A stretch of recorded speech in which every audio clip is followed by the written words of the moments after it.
Peak of golden martial art की इस episode की शुरुआत में हमें यांग काई ओल्ड मैन और मिस जिया को दिखाई जाती है। यांग काई कहता है मैं मिस जिया की इस मैटर के अंदर हेल्प करने के लिए जिम्मेदारी लूंगा, तो प्लीज बताइए कि मुझे इस काम को कैसे करना है क्योंकि इसके बारे में मुझे कुछ भी नहीं पता। ये सुनने की बात ओल्ड मैन गुस्सा होते हुए कहता है अबे बच्चे तू इतनी सारी क्वेश्चन क्यों कर रहा है, सही टाइम आने पर मैं तुझे नेचुरली हर एक क्वेश्चन का एक्सप्लेनेशन डिटेल तरीके से दे दूंगा। ये सुनने की बात यांग काई मजाक करते हुए कहता है इस बुढ़ाओ की बिहेवियर काफी ज्यादा अजीब है क्योंकि मुझे लगता है कि ये अपने पिछले लाइफ के अंदर आर्लोंग के साथ मौजूद था। ये सुनने की बात खड़ूस बुढ़ाओ सोचने लगता है कि यांग काई उसकी तारीफ कर रहा है और वो इसके बारे में अपने डिसाइपल से कहने लगता है। मिस जिया कहता है मास्टर असल में यांग काई आर्लोंग शन के साथ रहने वाले जिस पर्सन के बारे में बात कर रहे हैं वो तो एक कुत्ता था, यानी कि हेवनली स्काई डॉग। ये सुनते ही बुढ़ाओ कहता है यानी कि तुमने मुझे कुत्ता कहा। इसी के साथ साथ गुस्सा होते हुए यांग काई को पीटने के लिए लग जाती है, पर यांग काई कहते मुझे अपनी सिस्टर की मदद करना है और इसे अच्छी तरीके से समझने के लिए तुम्हें इसके बारे में मुझे एक्सप्लेन करना होगा, वरना मैं सिस्टर जिया की हेल्प कैसे करूंगा। ये सुनने की बात बुढ़ाओ भी कहता है हाँ तुम्हारी बात तो सही है, लगता है मुझे इस चीज को एक्सप्लेन करना चाहिए। ब्लैकबीट माउंटेन के अंदर एक ऐसा प्लेस है जहाँ पे 9 इनकंडेंसिंग ओस इकट्ठा होते हैं और ये हर साल की 7 महीने की 7 तारीख को ही अपीयर होता है और काफी लिमिटेड टाइम के लिए अपीयर रहता है। इसके अंदर कोल्ड एनर्जी काफी ज्यादा मात्रा में होता है, इसी वजह से मुझे तुम्हारी हेल्प की जरूरत है। ये सुनने की बात यांग काई कहता है तो इसका मतलब ये हुआ कि 9 कंडेंसिंग ओस की अपीयर होने के पास 10 दिन ही बचा हुआ है, लगता है मुझे जल्द से जल्द इसके लिए तैयारी करना चाहिए। ये सुनने की बात खड़ूस बुढ़ाओ कहता है हाँ तुमने सही किया, इसके बारे में हमें जल्द से जल्द तैयारी करना चाहिए। अगर हमने यहाँ पे ज्यादा लेट किया तो शायद से ये चीज किसी और के हाथों में भी लग सकता है, इसके लिए मैं तुम्हें 2 दिन की टाइम दूंगा। 2 दिन के अंदर तुम अपनी तैयारी पूरी तरीके से कर लेना। 2 दिन बाद इसके लिए तुम मुझसे मिलने के लिए कॉन्ट्रीब्यूशन हॉल आकर पहुंचना। ये सुनने की बात यांग काई कहता है आखिरकार मैं कॉन्ट्रीब्यूशन हॉल में जाकर तुम्हें क्यों ढूंढूं, आखिरकार मेरी जरूरत तुम्हें है, इसी वजह से तुम्हें ही मुझे ढूंढना चाहिए। ये सुनने की बात बुढ़ाओ भी काफी ज्यादा गुस्सा हो गई होती है, पर यांग काई उन्हें शांत करते हुए कहता है मिस जिया के लिए मैं ये काम जरूर से करूंगा। इसी के साथ साथ वो काफी हंसते हुए वहाँ से जाते हुए कहता है तो मिलते हैं 2 दिन बाद। 2 दिन बाद मैं ओल्ड मैन से मिलने के लिए जरूर आऊंगा, बाय बाय खरूस बूढ़े। ये सुनने की बात तो ओल्ड मैन और भी ज्यादा गुस्सा हो गई होती है और वो अपने डिसाइपल से कहता है क्या अभी भी तुम्हें लगता है कि इसके ऊपर यकीन करने के लायक है। ये सुनने की बात मिस जिया कहती है हाँ मुझे इस पर पूरी तरीके से विश्वास है, ये यकीनन ये काम कर लेगा। ये सुनने की बात ओल्ड मैन कहता है खैर तुम्हें ट्रू एसेंस रियलम पर ब्रेक थ्रू करने के लिए 9 कंडेंसिंग ओस की जरूरत भी नहीं है, इसके बिना भी तुम आराम से ब्रेक थ्रू कर सकते हो, पर फ्यूचर में तुम्हारी पावर काफी कम हो जाएगी, इसी वजह से तुम्हें 9 कंडेंसिंग ओस को रिफाइन करना बेटर है। पर मिस जिया कहती है चाहे कुछ भी हो जाए मुझे अपने मास्टर के लिए इसे करना ही होगा, इसे रिफाइन करना ही होगा। ओल्ड मैन फिर से कहता है तुम्हें इसके बारे में और एक बार सोच लेना चाहिए, मैं तुम्हें 2 दिन का टाइम दूंगा, इस लड़की के बारे में तुम अच्छी तरीके से समझना। ये सुनने की बात मिस जिया फिर से कहती है मुझे इस चीज की कोई जरूरत नहीं है, मुझे वो नापसंद नहीं है। ये सुनने की बात ओल्ड मैन तो और भी ज्यादा परेशान हो चुका होता है। इसके बाद वो कहता है एक टीचर होने के नाते भी मुझे तुम्हारी यंग जनरेशन की मैटर्स के बारे में अच्छी तरीके से समझ नहीं आ रहा।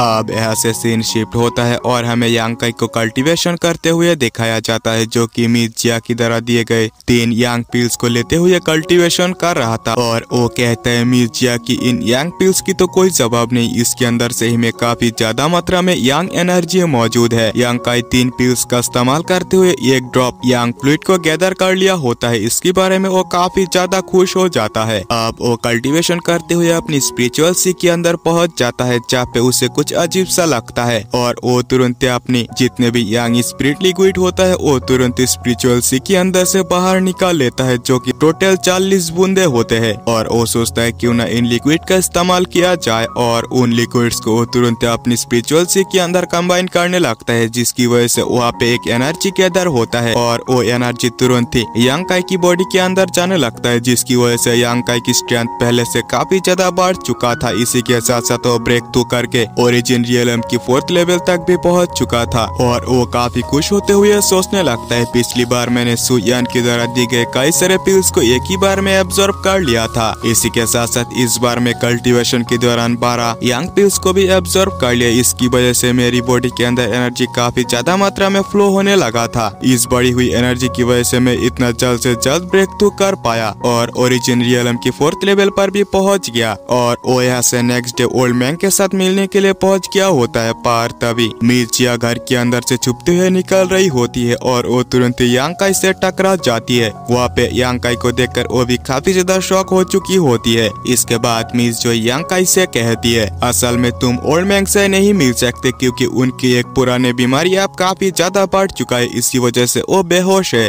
फिलहाल के लिए हमें उन्हें डिस्टर्ब करना नहीं चाहिए। यांकाई मन ही मन सोचता है सिस्टर क्या ये बात कर रही है तो ये बात सच ही होंगे। पर ओल्ड मैन को यहाँ पे क्या हुआ, क्या वो बुढ़ा, पर क्या मुझे उस बुढ़े से मिलना चाहिए? और इस बात को वो मिर्जिया से कहती है। मिर्जिया कहती है उनसे मिलने की कोई जरूरत नहीं है क्योंकि पहले से ही वो प्लेस मुझे पता है और वो वहाँ से खींचते हुए यांकाई को ले जाने लगती है। यांकाई कहते है पर मिस उस बुढ़ाओ ने तो इंतजार करने के लिए कहा था, उसकी इजाजत की बगैर हमें यहाँ से जाना नहीं है। ये सुनने की बात मिर्जिया फिर से उसे टोट करते हुए कहती है, यहाँ से जल्दी चलो, मास्टर ने मुझे बताया कि इसके बारे में कोई जरूरत नहीं है, हमें तो जल्द से जल्द निकल जाना चाहिए। ये सुनने की बात यांकाई भी कहता है तो फिर ठीक है सिस्टर, हमें यहाँ से तुरंत ही चले जाना चाहिए। पर मिर्जिया मन ही मन अपनी मास्टर से माफी मांगते हुए कहती है, मास्टर इस बात के लिए प्लीज मुझे माफ कर देना क्योंकि मैं भी नहीं चाहता कि आपको इसके बारे में पता चले आप परेशान हो। और फिर हम यहाँ से सीन शिफ्ट होता है। उस बुढ़ाओ को दिखाया जाता है जो कि काफी ज्यादा शराब पीते हुए वहीं पे बेहोश हो गया होता है। अब यहाँ से सीन शिफ्ट होता है, हमें यांकाई और मिर्जिया को दिखाई जाती है जहाँ पे की पीछे से एक लॉ एनफोर्समेंट हॉल की डिसाइपल उन्हें यानी कि उनके ऊपर नजर रख रहा था। इसके बारे में यांकाई और मिर्जिया को भी कुछ नहीं पता था। अब यहाँ से सीन शिफ्ट होता है और हमें होंगचन को दिखाई जाती है जहाँ पे की वो डिसाइपल तुरंत ही उसके पास पहुँच गया होता है। होंगचन कहता है मैंने तो तुम्हें यांकाई के ऊपर नजर रखने के लिए कहा था। वो डिसाइपल कहता है सीनियर ब्रदर मैंने ऐसा ही किया, इसी के साथ में इस बार यांकाई के बारे में काफी अच्छी खबर लाया हूँ और हर एक खबर को डिटेल तरीके से मैंने नोट कर लिया। असल में यांकाई हाल ही में पेविलियन से बाहर जा रहा है जो कि ब्लैड बिग माउंटेन की ओर जा रहा है। उसके साथ सीनियर सिस्टर जिया नाम की एक लड़की भी मौजूद है। ये सुनने की बात होंगचन कहता है मैं इस लड़की के बारे में जानता हूँ और अच्छी तरीके से पहचानता भी हूँ, इसकी कल्टीवेशन लगभग मेरी ही बराबर है। अगर यांकाई पेविलियन की बाहर जा रहे तो मेरे पास एक मौका मौजूद है और इस मौके की मुझे अच्छी तरीके से लाभ उठाना चाहिए। अगर यहाँ पे मैं बाहर यांकाई को कुछ भी करने की कोशिश करता हूँ तो यांकाई को बचाने के लिए यहाँ पे एल्डर्स भी नहीं आ सकते। और वो उस डिसाइपल से पूछता है क्या तुम बता सकते हो कि फिलहाल के लिए अभी वो कहाँ पे है? ये सुनने की बात वो डिसाइपल कहता है वो दोनों घोड़े खरीदने के लिए पास की सिटी में जा रहे हैं, मुझे ऐसा इन्फॉर्मेशन मिला, इससे ये पता लगता है कि ये दोनों काफी लंबी सफर के लिए निकलने वाले हैं। होंगसेन काफी खुश होते हुए उस डिसाइपल से कहता है तुम तुरंत ही यहाँ से जाओ और कुछ भरोसेमंद डिसाइपल्स को आने के लिए कहो ताकि मैं यांकाई को सबक सिखाने के लिए यहाँ से जा सकूं। पर वो जूनियर डिसाइपल समझाते हुए कहता है सीनियर शायद से हमें ऐसा नहीं करना चाहिए क्योंकि ये तो रूल्स के खिलाफ है ना, इससे पेविलियन मास्टर काफी ज्यादा गुस्सा हो सकता है। यह सुनने की बात होंगचन गुस्सा होते हुए उस डिसाइपल को धमकाते हुए कहता है क्या तुम्हें लगता है कि मुझे इस अवसर का लाभ नहीं उठाना चाहिए, तुम यही कहना चाहते हो ना? ये सुनने की बात वो डिसाइपल काफी ज्यादा डर चुका होता है और वो कहता है सीनियर मेरा मतलब ये नहीं है, मेरे पास पहले से ही एक प्लान मौजूद है, अगर हमारे पास मौका है तो हम अपने हाथ गंदे क्यों करें, क्यों ना इस काम के लिए हम किसी और को भेजे, ऐसे तो हमारी काम भी यहाँ पे हो जाएगा और हमारे हाथ भी गंदा नहीं होगा। होंगचन कहता है तुम अपनी प्लान के बारे में मुझे बताओ। वो जूनियर डिसाइपल कहता है हाल ही में मुझे पता चला यांकाई की चक्कर ब्लड बैटल गैंग की यंग मास्टर हुमियर के साथ भी है और ब्लड बैटल गैंग की एल्डर लिंग की जो ग्रैंडसन है वो हुमियर को पसंद करती है,